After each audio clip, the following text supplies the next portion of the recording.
সপোনত এইকেইটা বস্তু দেখিলে গম পাব পূৰ্বপুৰুষৰ আত্মাই শান্তি পোৱা নাই। মৃতকৰ আত্মাই শান্তি নাপালে সপোনত এইদৰে দেখুৱায়। পূৰ্বপুৰুষৰ আত্মাই শান্তি নাপালে গম পাব বিপদ আহি আছে। পূৰ্বপুৰুষক সন্তুষ্ট হ'লে আপুনি কেতিয়াও দৰিদ্ৰ আৰু দুখী নহয়। যদি আপুনি সপোনত আপোনাৰ পূৰ্বপুৰুষ বা মৃত আত্মীয়ক দেখা পায় তেন্তে ই আপোনাৰ বাবে এক অতি গুৰুত্বপূৰ্ণ লক্ষণ হ'ব পাৰে। বিশ্বাস কৰা হয় যে সকলো পূৰ্বপুৰুষ পিতৃলোকৰ পৰা পৃথিৱীত থকা নিজৰ আত্মীয়ক লগ কৰিবলৈ আহে।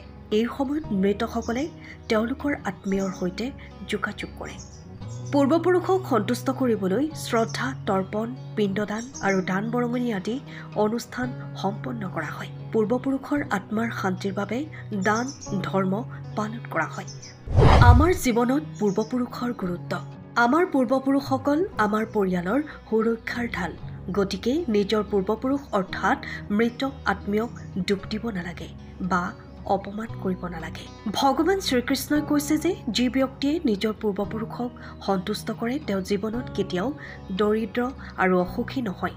পূৰ্বপুৰুষৰ আশীৰ্বাদত তেওঁ অজেয় হৈ পৰে আৰু পৃথিৱীত খ্যাতি আৰু সন্মান লাভ কৰে। মৃত্যুৰ পিছত জীৱন। ভগৱান শ্ৰীকৃষ্ণই গৰুড় পুৰাণত কৈছে যে মৃত্যুৰ পিছত কোনো লোক স্বৰ্গলৈ যায়, কোনোবাই নৰকলৈ যায় আৰু কোনোবাই পৃথিৱীত ভূত হৈ বাস কৰে। দুৰ্ঘটনা বা আত্মহত্যাৰ ফলত যিসকলৰ অকাল মৃত্যু হয় তেওঁলোকে শ্ৰাদ্ধ কৰিও ৰক্ষা নাপায় আৰু তেওঁলোকে ভূত হৈ পৰিয়ালৰ সদস্যক অত্যাচাৰ কৰে। যিসকলৰ পূৰ্বপুৰুষ ভূত ৰূপত থাকে আৰু যাৰ শ্ৰাদ্ধ সম্পন্ন নহয় তেওঁলোকে নিজৰ ঘৰত বাস কৰি পৰিয়ালত বিভিন্ন সমস্যাৰ সৃষ্টি কৰে। একে সময়তে যিসকলে পূৰ্বপুৰুষৰ শ্ৰাদ্ধ কৰি পূজা কৰে আৰু দান কৰে তেওঁলোকৰ পূৰ্বপুৰুষে সন্তুষ্ট হয় আৰু তেওঁলোকক আশীৰ্বাদ প্ৰদান কৰে। সপোনত পূৰ্বপুৰুষৰ চিন। গৰুড় পুৰাণত ভগৱান শ্ৰীকৃষ্ণই গৰুড়ক পূৰ্বপুৰুষৰ সন্দৰ্ভত বহুতো গুৰুত্বপূৰ্ণ ইংগিত দিছে। পূৰ্বপুৰুষ ঘৰত প্ৰৱেশ কৰিলে বা সপোনত আহিলে বিভিন্ন ধৰণৰ চিন দিয়ে। এই লক্ষণবোৰ অতি গুৰুত্বপূৰ্ণ। পূৰ্বপুৰুষৰ মুক্তিৰ অভাৱ। যদি সপোনত ঘোঁৰা, হাতী, মহ বা বিকৃত মানুহৰ মূৰ্তি দেখা যায় তেন্তে বুজিব যে পূৰ্বপুৰুষ মুক্ত হোৱা নাই আৰু অসুখী। লেতেৰা কাপোৰ পিন্ধা অৱস্থাত পূৰ্বপুৰুষ। মৃত পূৰ্বপুৰুষসকলে যদি সপোনত লেতেৰা কাপোৰ পিন্ধি দেখা দিয়ে তেন্তে ই তেওঁলোক অসুখী আৰু তেওঁলোকৰ আত্মা ভূতৰ ৰূপত থকাৰ ইংগিত দিয়ে। জীৱ-জন্তুৰ মানুহৰ দৰে বাক্য।